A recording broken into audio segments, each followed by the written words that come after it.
بسم اللہ الرحمن الرحیم۔ اللہ والوں کا کہنا ہے کہ آپ جس حاجت جس مقصد کی نیت کر کے بیٹھیں گے، مصلے سے اٹھنے سے پہلے اللہ آپ کے ہر مقصد میں کامیابی کو یقینی بنا دے گا۔ یہ یقین کامل کی بات ہے۔ منگل کے دن تقدیر کے فیصلے ہوتے ہیں، اس لیے کہ اس عمل کو کرنے والا بیٹھے بٹھائے ہی مالا مال ہو جاتا ہے۔ اس عمل کو ماہ رمضان میں روزہ افطار کرنے کے بعد کرنا ہوتا ہے، اور اکثر لوگ ماہ رمضان میں روزہ افطار کرنے سے پہلے کے عمل تلاش کر رہے ہوتے ہیں، لیکن ان کو پتہ ہی نہیں ہے کہ یہ قرآن کریم کی جو القرآن ہے، آیت مقدسہ ہے، اس کو صرف 21 بار ہم نے روزہ افطار کرنے کے بعد اگر پڑھ لیا تو ہم وہیں بیٹھے بٹھائے مالدار ہو جائیں گے۔ اس لیے یہ عمل اتنا شاندار ہے کیونکہ یہ قرآن کریم کی عظیم آیت مقدسہ ہے، جس کو قرآن میں آیت عظیمت کہا جاتا ہے۔ جب یہ بندہ پڑھتا ہے تو بندہ بھی عظیم بن جاتا ہے۔ جب یہ سردار آیت ہے تو جو بندہ پڑھتا ہے وہ بھی سردار بن جاتا ہے۔ وہ دولت میں سرداری ملے، عزت میں سرداری ملے، جس چیز کی وہ خواہش کرتا ہے۔ حالانکہ دیکھیے نا، نماز مغرب کے بعد کا وقت بڑا ہی اہم ہوتا ہے، اسی طرح روزہ افطار سے پہلے کا بھی وقت بڑا قیمتی ہوتا ہے، اس کا انکار نہیں ہے، لیکن روزہ افطار کرنے کے فوراً بعد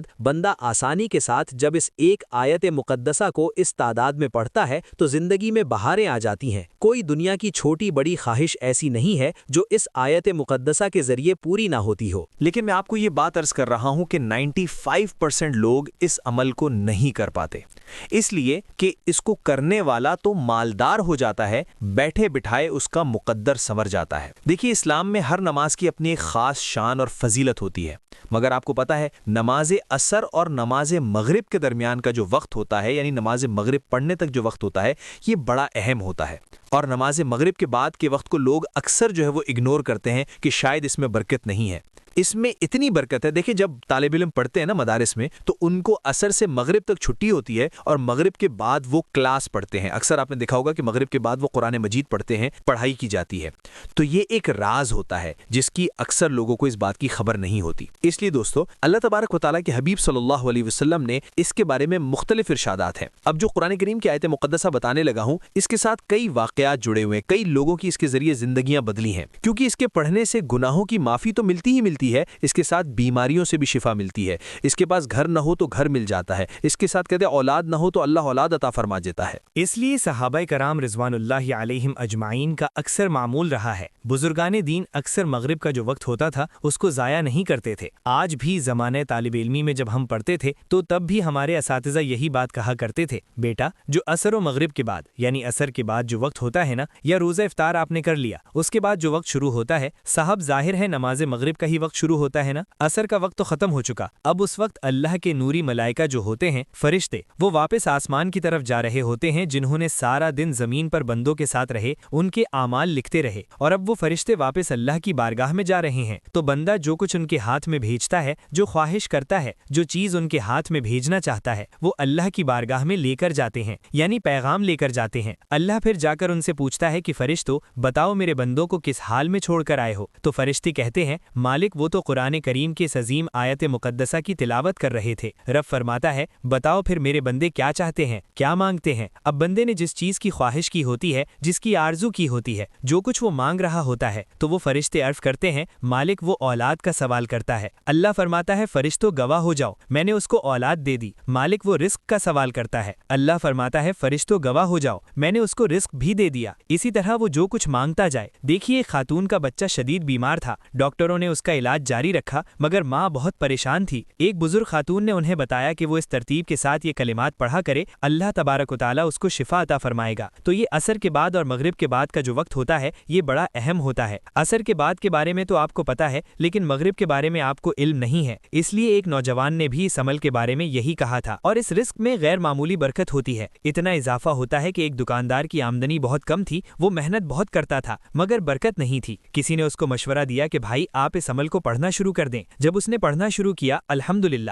پھر اتنی برکت اور کثرت ملی کہ ہر کوئی دیکھ کر تعجب کرتا تھا، حیران ہوتا تھا۔ اس طرح آج بھی ہمارے کئی نوجوان، کئی بہن بھائی ایسے ہیں جن کے رشتہ دار باہر گئے ہوئے ہیں، وہ باہر جا کر پریشان ہیں کہ اب کیا کریں، کوئی راستہ نظر نہیں آ رہا، کیونکہ دیکھیں اس وقت میں مختصر سا ذکر کرنا بھی یہ اتنا درجہ رکھتا ہے، اتنا مقام رکھتا ہے کہ انسان سوچ نہیں سکتا کہ کتنا اس کو اس پر اجر و ثواب ملنے والا ہے، کتنے انعامات اس کو ملنے والے ہیں، اور کیا کیا اللہ تبارک و تعالیٰ اس پر راہیں کھولنے والا ہے۔ اس لیے کہ اکثر لوگوں کو اس کے بارے میں علم نہیں ہوتا۔ اب آپ نے قرآن کریم کی جس سردار آیت مقدسہ کے بارے میں آپ کو عرض کرنے لگا ہوں، یہ حقیقتاً سردار ہے اور اس کی سرداری کا کوئی انکار نہیں کر سکتا، اس لیے کہ حدیث مبارکہ میں میرے آقا صلی اللہ علیہ وسلم نے اس کو تمام قرآن کی سردار کہا ہے۔ تو اس لیے جو سردار آیت مقدسہ ہو، جب ہم اس کو پڑھتے ہیں تو پھر رزق ہمارے پاس آتا ہے، حاجت ہماری پوری ہوتی ہے، شادیوں کے مسائل ہمارے حل ہوتے ہیں، اولاد کا مسئلہ ہمارا حل ہوتا ہے، بیماریوں سے ہمیں شفا ملتی ہے، ہر مشکل میں اللہ کی مدد شامل حال ہوتی ہے، دل کو سکون ملتا ہے، دل کو اطمینان ملتا ہے۔ اس لیے کہ اب آپ نے درود پاک پڑھنا ہے، بالکل مختصر سی تعداد میں 3 بار آپ نے درود پاک پڑھنا، اور یہ درود پاک پڑھنے کے بعد دیکھیں درود پاک کی ایک اپنی شان اور فضیلت ہے، ہر شخص جانتا ہے کہ درود پاک کی کتنی فضیلت و اہمیت ہے۔ میں تو کہتا ہوں کوئی عمل اس وقت تک اللہ کی بارگاہ میں مقبول نہیں ہوتا جب تک اس عمل کے اول و آخر درود پاک نہیں پڑھا جاتا، اس لیے کہ دیکھیے قرآن مجید میں بھی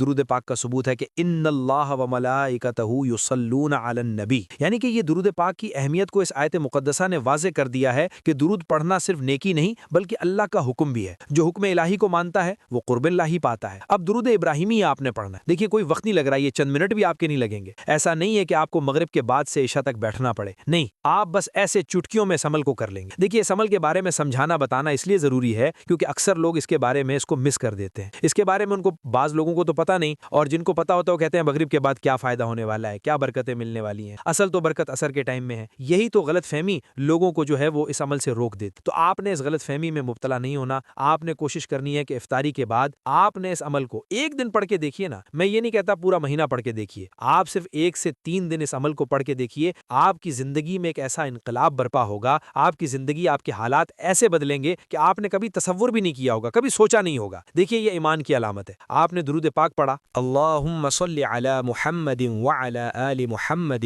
کما صلیت علی ابراہیم وعلی آل ابراہیم انک حمید مجید، اللہم بارک علی محمد وعلی آل محمد کما بارکت علی ابراہیم وعلی آل ابراہیم انک حمید مجید۔ تو کتنا سا وقت لگا ہے، چند سیکنڈ میں آپ یہ 3 بار پڑھ لیتے ہیں۔ اس لیے کہ دیکھیے آقا علیہ الصلوۃ والسلام کا بھی معمول یہی تھا کہ روز حضور افطاری کے بعد، آپ نے اکثر علماء سے سنا ہوگا، ہم یہ دعا بھی پڑھتے ہیں، اللہم لک صمت وعلی رزقک افطرت، یعنی روزہ افطار کرنے سے پہلے ہم یہ دعا مانگتے ہیں۔ حالانکہ حضور صلی اللہ علیہ وسلم کا معمول یہ تھا، میں بڑی اہم بات بتانے لگا ہوں، یہ بڑے مسئلے کی بات بھی بتانے لگا ہوں کہ اگر آپ یہ سنیں گے تو آپ کو تعجب بھی ہوگا کہ حضور یہ جو دعا پڑھتے تھے نا، یہ افطار کرنے کے بعد پڑھتے تھے کہ اللہ تبارک و تعالیٰ نے ہمیں روزہ رکھوایا، اس نے ہمیں افطار کروائی۔ تو اس کا مطلب اور مفہوم یہ ہے، تو حضور جب افطاری کے بعد یہ دعا پڑھتے تھے تو ہم تو کیونکہ اس سے پہلے ہم اپنی دیگر دعائیں پڑھیں جو کھانا کھانے سے پہلے کی ہیں، اور تعوذ پڑھیں، بسم اللہ پڑھیں، اور جو بھی ہماری دعائیں ہیں درود پاک پڑھیں، تو لیکن افطاری کے بعد جو اہم چیز آپ کو بتانے لگا ہوں اس کو ذرا سمجھیے گا، کیونکہ اس کے ذریعے وہ جو اللہ تبارک و تعالیٰ افطاری کے قائم کا ذکر ہے نا، تو وہ افطاری کے وقت اللہ تبارک و تعالیٰ، یعنی کہ افطاری کا وقت تو وہی ہے نا کہ جب ہم نے روزہ افطار کیا، تو جب افطاری کا ٹائم شروع ہوا تو وہ عصر کا ٹائم ختم ہوا تو مغرب کا شروع ہوا، تو وہ تو افطاری کا وقت ہوتا ہے۔ تو یہیں تو اصل لوگوں کو سمجھ نہیں آ رہی ہوتی، میں بڑی بار سمجھا چکا ہوں۔ تو اس لیے جن لوگوں کو سمجھ آتی ہے پھر الحمدللہ وہ اس کو کرتے ہیں تو درجات بھی بلند ہوتے ہیں ان کے، کیونکہ دیکھیں جو شخص چاہتا ہے میرے غم، میری فکریں سب ختم ہو جائیں اور دل کو حقیقی سکون مل جائے، تو یہ پڑھے گا تو انشاءاللہ تعالیٰ اس کو یہ ساری چیزیں نصیب ہو جائیں گی۔ دیکھیے جو بندہ پڑھتا ہے نا وہ آفات اور بلاؤں سے بھی محفوظ رہتا ہے، اس کے دل کا زنگ بھی ختم ہوتا ہے، کیونکہ قیامت کے دن درود پاک اعمال کے پلڑے کو بھاری کر دیتا ہے۔ اس لیے اب جب آپ نے اس ترتیب کے ساتھ اس کو پڑھ لیا، آگے اب آپ نے جو چیزیں پڑھنی ہیں ان کو ذرا آپ نے توجہ کے ساتھ سننا ہے اور سمجھنا ہے، کیونکہ یہ بہت ہی زیادہ اہم ہے اور بہت ہی زیادہ ضروری ہے۔ اب آپ نے 3 مرتبہ قرآن مجید کی یہ ایک سورت مبارکہ پڑھنی ہے، اور اس سورت مبارکہ کے ذریعے اللہ تعالیٰ ہر دعا قبول فرماتے ہیں، اور یہ جتنی چیزیں اس عمل کے اندر ہے نا، یہ ساری کی ساری دعاؤں کی قبولیت کے لیے ہیں، اور یہ ساری کی ساری اتنی اہم ہیں کہ آقا علیہ الصلوۃ والسلام کے صحابہ بیان کرتے ہیں کہ حضور صلی اللہ علیہ وسلم نے فرمایا، اس جیسی سورت اللہ تعالیٰ نے نہ تورات میں نازل کی ہے، نہ انجیل میں نازل کی ہے، نہ زبور میں نازل فرمائی ہے، یہ اللہ تعالیٰ نے وحدہ مجھ محمد صلی اللہ علیہ وسلم پر نازل فرمائی ہے۔ اور جب یہ سورت نازل ہوئی نا تو میں اس سورت کے نزول کے بعد اس غم سے نکل گیا کہ میری امت کا اب کیا بنے گا، کیونکہ جس نے اس سورت مبارکہ کو پڑھ لیا اللہ اس پر دوزخ کے تمام دروازے بند کر دے گا، جنت کے دروازے کھول دے گا۔ اس لیے اگر آپ چاہتے ہیں آپ کے لیے جنت کے دروازے کھل جائیں، آپ کے لیے رحمت کے دروازے، جنت کے دروازے ویسے آج کھلے ہوئے ہیں، اگر آپ خواہش رکھتے ہیں کہ اللہ تعالیٰ مجھے وہ انوار و تجلیات عطا کر دے اور مجھے جنت کی ہوائیں نصیب ہو جائیں، اور میرا بھی ان لوگوں میں میرا بھی نام شامل ہو جائے جن لوگوں کی اس لمحے بخشش ہوتی ہے۔ یعنی کن لوگوں کی اس ٹائم بخشش ہوتی ہے؟ وہ لوگ جو اس ٹائم افطاری کے وقت اللہ تبارک و تعالیٰ 60,000 ایسے لوگ ہوتے ہیں جن پر جہنم واجب ہو چکی ہوتی ہے، تو اللہ تعالیٰ ان کو جہنم سے جنت کی طرف لے جاتا ہے۔ تو اس لیے دوستو، یہ وہ مبارک گھڑیاں، یہ مبارک لمحات ہر ایک کو نصیب نہیں۔ اس لیے میں نے بار بار یہ بات کہتا ہوں کیونکہ مجھے اس بات پر رنج ہوتا ہے، افسوس بھی ہوتا ہے لوگوں پر کہ لوگ پتہ نہیں کیوں اس وقت کو جو ہے وہ نہیں دیتے۔ اور اس اتنے قیمتی عمل کو ہمارے بزرگ تو اکثر فرماتے تھے کہ اگر کسی کو پتہ چل جائے نا کہ اس کی شان اور طاقت کتنی ہے، تاثیر کتنی ہے، تو لوگ تو پھر ساری زندگی بیٹھ کر بس اس وقت میں یہی کلمات پڑھتے رہیں، وہ رمضان ہو یا غیر رمضان۔ بس جس کو پتہ چل گیا نا کہ یہ کلمات تو بھائی مجھے اللہ کے قریب کر دیں گے، اس کے ذریعے تو بھائی اللہ کی رحمت مجھے نصیب ہو جائے گی، اس کے ذریعے تو بھائی مجھے اللہ کا فضل نصیب ہو جائے گا، تو وہ بندہ کہیں نہیں جائے گا، وہ وقت یہیں گزارے گا، اور وہ جہاں بھی ہوگا وہ اپنے سارے کام چھوڑ کر وہ اس ٹائم میں اللہ تعالیٰ کا ذکر کر لے گا، کیونکہ یہ کوئی عام چیزیں نہیں ہیں، یہ تو اتنی مبارک اور اتنی اہم چیزیں ہیں کہ جس کے بارے میں انسان کا تصور بھی نہیں جا سکتا۔ اس لیے دوستوں، آج آپ نے اس ترتیب کے ساتھ ذرا سمجھنا، کیونکہ ہر قسم کی حفاظت بھی ہوتی ہے اس کے ذریعے، رزق میں کشادگی ہوتی ہے، بند کاموں میں آسانی ہوتی ہے، کیونکہ یہ جو سورت آپ کو بتا رہا ہوں نا، یہ سورت جب آپ اپنی شہادت کی انگلی پر پڑھیں گے، شہادت کی انگلی کے 3 پورے ہیں، تو اس لیے آپ نے صرف اس کی تعداد اسی کے برابر رکھنی ہے۔ اور دیکھیے کتنا مختصر سا عمل ہے، وہ ایک ہی آیت مقدسہ ہے جس کو آپ نے 21 بار پڑھنا ہے، باقی جتنی اس کے اندر چیزیں ہیں وہ بالکل مختصر سی، آسان سی ہیں، کیونکہ عمل اصل، پورے عمل کے پورے وظیفے کا جو صحرا ہے وہ یہ قرآن کریم کی سردار ہے، یہ آیت مقدسہ ہے، تو جس کے ذریعے کئی واقعات آپ کو دیکھنے کو ملیں گے۔ اب جو آپ نے یہ کلمات پڑھنے ہیں، آپ نے فقط اتنا، کیونکہ اس کے اندر دیکھیں نا، غم اور تکلیف میں جب یہ بندہ کلمات پڑھتا ہے، اللہ اس کے غم کو دور کر دیتا ہے۔ قرآن مجید اس کے بارے میں شاہد ہے کہ لئن شکرتم لأزیدنکم، اگر تم شکر کرو گے تو میں تمہیں اور بھی دوں گا۔ تو اس لیے اس کے اندر شکر بھی ہے، اس کے اندر ہدایت بھی ہے، اس کے اندر سیدھا راستہ بھی ہے، اس کے اندر کمالات بھی ہیں، اس کے اندر بہت کچھ چھپا ہوا ہے، بہت راز ہیں اس کے اندر۔ اب دوستو، آپ نے اسی ترتیب کے ساتھ پڑھنا ہے۔ بسم اللہ الرحمن الرحیم، الحمد للہ رب العالمین، الرحمن الرحیم، مالک یوم الدین، ایاک نعبد و ایاک نستعین، اہدنا الصراط المستقیم، صراط الذین انعمت علیہم غیر المغضوب علیہم ولا الضالین، آمین۔ تو یہ آپ نے لفظ آمین بھی آخر میں پڑھنا ہے، کیونکہ جب آپ لفظ آمین آخر میں پڑھتے ہیں تو اللہ تعالیٰ کے جو ہیں وہ فرشتے اس بندے کے لیے دعا گو ہوتے ہیں، اور جب کوئی بندہ آخر میں یہ پڑھتا ہے تو اللہ تعالیٰ 4 فرشتوں کی ڈیوٹی لگاتا ہے جو اس بندے کے لیے بخشش کی دعا کرتے رہتے ہیں۔ اس لیے اگر آپ چاہتے ہیں کہ اللہ کے نوری ملائکہ فرشتے آپ کے لیے بخشش کی دعا کریں تو آپ کو بخشش ملے گی۔ دیکھیں، وہ فرشتے جن کی دعائیں اللہ پاک قبول فرماتا ہے، جن کی دعائیں رد نہیں ہوتی، تو جب آپ کے لیے وہ دعا کریں گے تو پھر آپ اندازہ کیجئے گا کہ آپ کا مقام، آپ کا درجہ کیا ہوگا۔ اب دیکھیے، یہ جو میں نے سورت آپ کو بتائی ہے، اس کو قرآن کی ماں بھی کہا جاتا ہے، تمام آسمانی کتابوں کی ماں بھی اس کو کہا جاتا ہے، کیونکہ یہ عرش کے خزانے سے نازل ہوئی ہے، اور اس کو پورے قرآن کا صحرا اس سورت کے اوپر ہے۔ اب آگے جو آیت مقدسہ میں آگے اس کی طرف جانب لے کے جا رہا ہوں، اس کو آپ سمجھیں گے تو آپ کو خود اندازہ ہو جائے گا کہ یہ تو بھائی وہ مقام ہے، یہ تو وہ درجہ ہے جو آج تک ہمیں کسی اور عمل سے نہیں ملا۔ ہمیں کاش اس کے بارے میں پہلے پتہ ہوتا تو ہم اس کی جو ہے وہ پہلے ہی یہ تمام چیزیں حاصل کر لیتے، کیونکہ دیکھیے، اب آپ نے جب اس کو پڑھا، اس سورت مبارکہ کو، تو اس کے پڑھنے کے فوراً بعد اب دوسرے نمبر پر جو آپ نے جو چیز پڑھنی ہے نا، وہ آپ نے ایسے کلمات ہیں، ایسی ایک آیت مقدسہ ہے جس کی تعداد صرف 10 بار ہے، اس کو 10 بار پڑھیں گے تو کیا انعام ملتے ہیں، یہ وہ اس سورت مبارکہ کی آیت مقدسہ ہے۔ یعنی کہ یہ جس کے بارے میں کہا جاتا ہے کہ میرے آقا صلی اللہ علیہ وسلم نے فرمایا کہ بھائی اس کو اپنی اولادوں کو سکھائیں، اگر تمہاری اولادوں نے یہ سیکھ لی تو تمہاری اولاد کبھی بھی کسی میدان میں ناکام نہیں ہوگی، کیونکہ کہتے ہیں یہ ایک رزق کا خزانہ ہوتا ہے، اور جس کے ہاتھ میں یہ خزانہ لگ جاتا ہے نا، وہ بندہ کسی بھی میدان میں کبھی کمزور نہیں رہتا، اور وہ ہر میدان میں اللہ اس کو کامیابی عطا فرماتا ہے۔ کیونکہ یہ خاص صورت ہے اور جس میں نبی علیہ الصلاۃ والسلام کی محبت، آقا علیہ الصلاۃ والسلام کی شان، آقا علیہ الصلاۃ والسلام کی عظمت کو بیان کیا گیا ہے، اور یہ وہ صورت ہے جس کے بارے میں حضور صلی اللہ علیہ وسلم سے اس صورت کو خصوصی مناسبت ہے، اس لیے اس کے فیوز و برکات بے پناہ ہیں۔ یہ صورت خاص کر مصائب سے خلاصی پانے، مشکلات کے آسان ہونے، افلاس کے دور ہونے، رزق کی فراوانی ہونے، نیک اعمال کی طرف دل پھیرنے کے لیے مفید ہے۔ حضور علیہ الصلوۃ والسلام نے فرمایا جو شخص اس صورت مبارکہ کو پڑھے گا اللہ اسے دنیا میں بھی خوش رکھے گا، اللہ اسے آخرت میں بھی خوش رکھے گا، کیونکہ اس کے ذریعے اللہ پاک اس کے غم کو دور کر دے گا۔ جس مشکل کے لیے پڑھے گا وہ مشکل آسان ہو جائے گی۔ حضور علیہ الصلوۃ والسلام نے فرمایا اس صورت کو مصیبت کی حالت میں پڑھے تو اللہ مصیبت کو دور کر دیتا ہے، اس لیے کہ اب آپ نے اس کی صرف ایک آیت مقدسہ کو پڑھنا ہے جس سے اللہ تبارک و تعالی ہر معاملہ درست فرماتا ہے، اس سے رزق میں اضافہ ہوتا ہے، وہ بندہ کبھی غربت کا شکار نہیں ہوتا، وہ بندہ کبھی کسی کا محتاج نہیں ہوتا۔ ایک عامل کا قول بھی ہے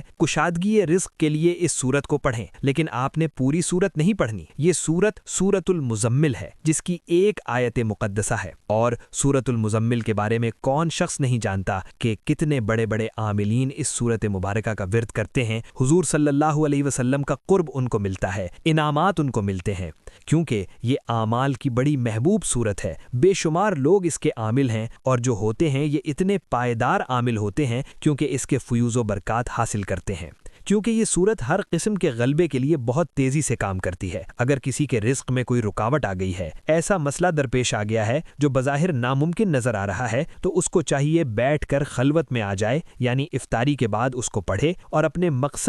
اس مقصد کو ذہن میں رکھے اور اس کا ورد شروع کرے، پھر دیکھے اس کے حالات دیکھتے دیکھتے کیسے بدلتے ہیں، زندگی کیسے بدلتی ہے۔ اس لیے کہ حضور علیہ الصلوۃ والسلام اس صورت مبارکہ کو تہجد کے وقت بھی پڑھتے تھے، اور آقا علیہ الصلوۃ والسلام کی یہ اس کے بارے میں آتا ہے کہ جو اس کو تہجد میں پڑھے گا آقا علیہ الصلوۃ والسلام کا دیدار اس کو نصیب ہوگا، اور اسی طرح جو بندہ اعتکاف میں اس کو پڑھتا ہے اس کو اجر عظیم ملتا ہے۔ لیکن پوری صورت کی بات نہیں، میں صرف اس کی ایک آیت مقدسہ کی بات کرتا ہوں کہ آپ نے صرف ایک آیت مقدسہ کو پڑھنا ہے، جو میں نے آپ کو تعداد بتائی اس کے برابر پڑھنا ہے۔ اس کو ذرا سن لیں، آپ کو یاد ہو جائے گی یہ آیت مقدسہ کیا ہے۔ ان ناشئۃ اللیل ہی اشد وطئا واقوم قیلا، سورۃ المزمل۔ صرف اتنے سے الفاظ ہیں، کوئی اس میں مشکل نہیں ہے۔ اگر اس آیت مقدسہ کا نمبر بتاؤں کہ اس کا نمبر ہے 7 نمبر ہے۔ اس سے پہلے جو آپ نے سورت پڑھی ہے اس سورت کے اندر جو آیات کی تعداد ہے وہ بھی ہے 7۔ اس لیے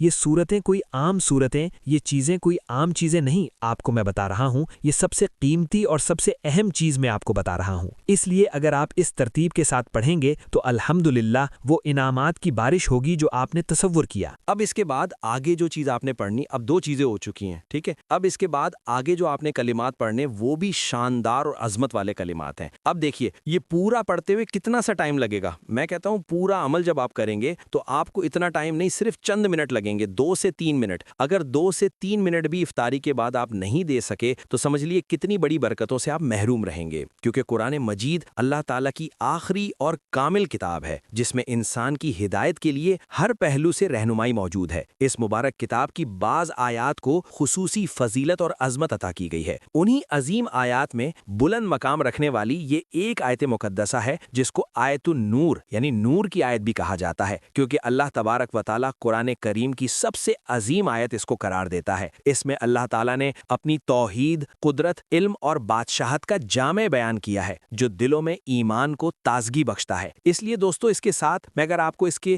جنہوں نے پڑھا اور پھر ان کے ساتھ جو معاملات ہوئے اور جو ان کو اس کی برکتیں ملی، اگر وہ میں بتاؤں تو وقت بہت لگے گا۔ میں اختصار کے ساتھ عمل کی جانب بڑھ رہا ہوں تاکہ آپ کو اس عمل کی مکمل طور پر جو ہے وہ فائدہ پہنچے اور وقت بھی آپ کا بچ جائے، میرا بھی وقت، کیونکہ دیکھیے میری بھی کوشش ہوتی ہے میں اعمال آپ کو بتاتا رہوں اور لیکن اس کے ساتھ ساتھ اپنی بھی مصروفیات اور اپنے بھی معاملات میرے جو ہے وہ ہوتے رہیں وقت کے ساتھ۔ اب آپ نے جب یہ آیت مقدسہ پڑھ لی، اس سے پہلے آپ نے سورت پڑھ لی، اب اس کے بعد دوستو آپ نے اس آیت مقدسہ کو پڑھنا ہے، اس کے بعد آپ نے درود پاک پڑھنا ہے، اس کے بعد ایک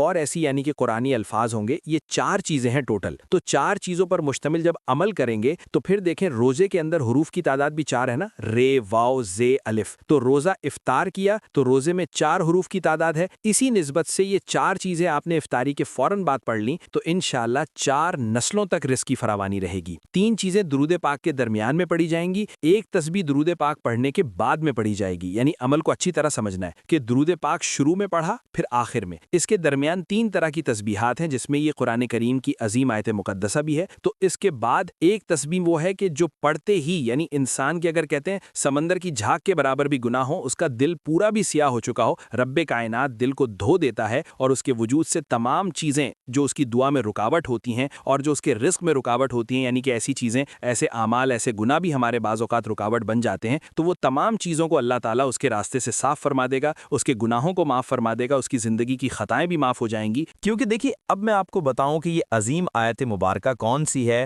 تو اس کو 21 بار پڑھنا ہے اور صرف شروع میں ایک بار بسم اللہ پڑھنی ہے، باقی آپ نے 20 مرتبہ بغیر بسم اللہ کے اس کو پڑھنا ہے، تو یہ تقریباً ہر ایک کو یاد بھی ہو سکتی ہے۔ یہ قرآن مجید کی سورۃ البقرہ جو قرآن کریم کی سب سے بڑی سورت ہے، اس کی ایک آیت مبارکہ ہے۔ دیکھیے اس کے پڑھنے والا اللہ کی حفاظت میں آ جاتا ہے، شیطانی وسوسے ختم ہو جاتے ہیں، گھر میں پڑھنے سے برکت بڑھتی ہے۔ اس لیے میں کہتا ہوں افطاری گھر میں کریں اور افطاری کے فوراً بعد اس کو پڑھیں تاکہ گھر میں برکتیں، سکون اور راحت آپ کو نصیب ہو۔ اس لیے کہتے ہیں میرے آقا صلی اللہ علیہ وسلم نے فرمایا، رات کو پڑھے تو پوری رات بھی حفاظت رہتی ہے، دن کو پڑھے تو پورا دن حفاظت رہتی ہے۔ جب آپ آج اس ماہ مبارکہ میں پڑھیں گے، وہ بھی افطاری کے وقت ہے، تو اللہ تبارک و تعالیٰ آپ کو ہمیشہ کی حفاظت عطا فرمائے گا، آپ محفوظ ہو جائیں گے۔ ایک بزرگ فرماتے ہیں جو شخص اس کو پڑھتا ہے نا، اللہ تعالیٰ اس کے معاملات میں غیبی مدد کو شامل کر دیتا ہے۔ ایک اور شخص سخت خوف میں مبتلا تھا، اسے کسی نے سونے سے پہلے اس کو پڑھنے کا کہا، اس نے اس کو پڑھا تو سارا خوف ختم۔ ایک گھر میں بار بار جھگڑے ہوتے تھے، انہوں نے اس کو پڑھنے کا معمول بنایا تو گھر کا ماحول ہی بدل گیا، اس لیے کہ اس کے ساتھ جڑے ہوئے کئی ہزاروں نہیں لاکھوں واقعات موجود ہیں کہ اہم نصیحتوں میں بھی یہ سورت پڑھی جاتی ہے، یہ آیت مبارکہ پڑھی جاتی ہے۔ اصل دیکھیے اثر جو ہے نا وہ اللہ کے حکم سے ہوتا ہے، عمل کے ساتھ تقوی ضروری ہوتا ہے، فرض کی پابندی ضروری ہوتی ہے۔ اس لیے روزہ فرض تھا، آپ نے روزہ رکھا، نمازیں پڑھیں، اب افطاری کا ٹائم ہوا، اللہ تعالیٰ کی طرف سے آپ کو انعام ملنے والا ہے۔ جب آپ نے یہ قرآن کریم کی عظیم آیت مبارکہ کو بھی ساتھ پڑھا تو پھر اللہ تعالیٰ نے کرم کی بارش برسا دی۔ تو جو آپ نے اس آیت مبارکہ کے بعد درود پاک پڑھنا ہے، درود پاک کے بعد جو تسبیح پڑھنی ہے، وہ تسبیح صرف اتنے سے الفاظ ہیں کہ اس کو بھی آپ نے پڑھنا صرف اور صرف 10 بار ہے، کیونکہ وہ خاص ہے، یعنی اللہ کی رحمت اس کے ذریعے تمہیں نصیب ہوگی، اللہ کے کرم کی بارش ہوگی۔ اب اس آیت مبارکہ کو آپ نے جو پڑھنا ہے 21 مرتبہ، یہ آیت الکرسی ہے، اس کو آپ پڑھیں گے، یعنی آیت الکرسی یہ قرآن کریم کی سب سے عظیم آیت مبارکہ کہلاتی ہے۔ اس کے بعد آپ نے پڑھا درود پاک، اور اس کے بعد جو آپ نے پڑھنی ہے یعنی دعا، وہ دعا سن لیں جس کے ذریعے اللہ پاک گناہوں کو معاف فرما دے گا۔ اب کیونکہ اللہ تعالیٰ سے اپنے گناہوں کی بخشش طلب کرنی ہے اور گناہوں کی معافی، اللہ تعالیٰ سے رحمت کا سوال بھی کرنا ہے اور اللہ تعالیٰ سے بخشش بھی طلب کرنی ہے، اور وہ دعا کون سی ہے اس کو ذرا سنیے گا۔ وہ دعا ہے، فقط اتنے سے الفاظ ہیں، رب اغفر وارحم وانت خیر الراحمین، اے ربی بخش دے اور رحم فرما اور تو بہترین رحم کرنے والا ہے، اللہ تو میری بخشش فرما اور مجھ پر اپنی رحمت کا سایہ کر دے۔ تو اسی طرح آپ اس دعائے مبارکہ کو جو تعداد بتائی اس کے برابر پڑھیں گے، اس کے بعد اللہ کے حضور دعا کریں گے، ہماری دعا میں ضرور اپنا نام شامل کروانا ہے، ویڈیو کو لائک کرنا ہے، شیئر کرنا ہے، کمنٹ میں نام لکھ دینا ہے، انشاءاللہ دعا میں شامل کر لیا جائے گا۔ والسلام علیکم ورحمۃ اللہ وبرکاتہ۔